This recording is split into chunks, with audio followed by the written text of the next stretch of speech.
ठाकुर जी कहे, ओ भैया कौन हो भैया तुम? यमुना जी बोली, हम श्याम सुंदर। ठाकुर जी बोले, श्याम सुंदर तो हम हैं। बोले, तुम नकली भेलू पियाओ, असली हम हैं।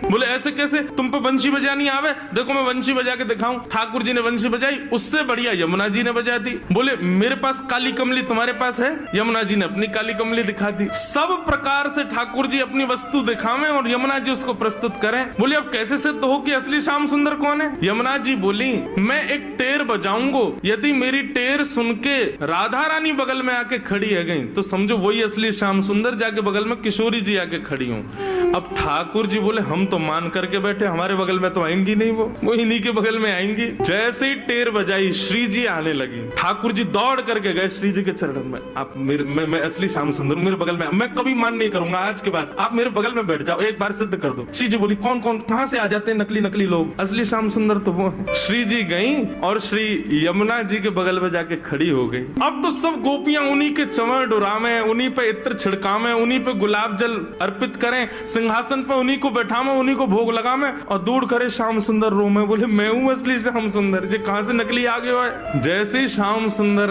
रुदन करने लगे, श्री जी बोली, अब ठीक है, अब मान खत्म हो गया है, अब आप बुला लो। तब यमुना जी गई, बोले, श्याम सुंदर आप ही हो असली श्याम सुंदर? हम तो श्री यमुना जी, हम तो यमुना महारानी है, बस आपसे एक ही प्रार्थना है, आज के बाद वचन दो हमारी श्यामा जी को कभी कष्ट नहीं दोगे। तब श्याम सुंदर ने यमुना जी को वचन दिया। बोले, आज से हम नियम लेते हैं कि जब ये मान करेंगी तब हम इनको मनाएंगे, और जब हमें कोई बात बुरी लग जाएगी तो वह भी हम इन्हीं से कह देंगे कि हमको ये बात बुरी लग गई है, मान करो आप ही, हमें ये बात बुरी लग गई, आप ही गुस्सा हो जाओ, फिर तब भी हम ही मना लेंगे। यमुना जी बोले, हाँ बस यही नियम रखना, आप कभी मान मत करना, श्री जी ही मान करें।